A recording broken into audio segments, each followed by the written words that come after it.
আমরা কিছু প্রশ্নে চলে যাচ্ছি। দর্শকরা প্রশ্ন করেছেন অনলাইনের মাধ্যমে। বিশেষ করে আমাদের মা-বোনদের ক্ষেত্রে যেটি হয়ে থাকে, তারা বিভিন্ন পিল বা ওষুধ খেয়ে, মেডিসিন নিয়ে তারা তাদের প্রত্যেক মাসিক যে অসুস্থতা আছে সেটাকে বন্ধ রাখার অনেকে চেষ্টা করেন বা বন্ধ করেন। প্রশ্ন হচ্ছে যে এইরকম পিল বা কিংবা বিভিন্ন ট্যাবলেট খেয়ে এইরকমভাবে মাসিক পিরিয়ড যেটা আছে সেটা বন্ধ রাখা ইসলামসম্মত কিনা?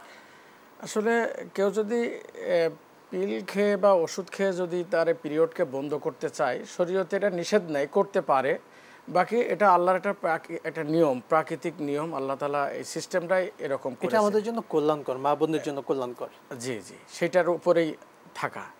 বাকি যদি কোনো শারীরিক ক্ষতি না হয়, কোনো যদি পার্শ্ব প্রতিক্রিয়া না হয়, তাহলে করতে পারে, অর্থাৎ সমস্যা নেই। বিশেষ কোনো মুহূর্তে, যেমন কেউ হজের সফরে রওনা করলেন জি, জি, কিংবা ওমরার সফরে রওনা করেছেন, এমন কঠিন সিচুয়েশনে জি, জি, তিনি সে সময়টার জন্য নিজেকে, করতে পারেন, কারণ সুযোগ মানুষের আছে। জীবনে হজ তো বারবার জি, আসে জি, না, জি, জি। একবার আসে। এই রোজার সময় সিচুয়েশন হতে পারে যে কেউ যদি মনে করতে পারে যে আমি এটা বন্ধ রেখে রোজাটা পালন করব, যদি কোনো ক্ষতি না হয় ক্ষতি না হয়, এটা খেয়াল রাখতে হবে, কারণ এটা আল্লাহর একটা নিয়ম। নিঃসন্দেহে, এবং এটার মাধ্যমে আমাদের মা বোনদের শারীরিক সুস্থতার একটা বড় ব্যাপার আছে। ব্যাপার আছে, জি, জি।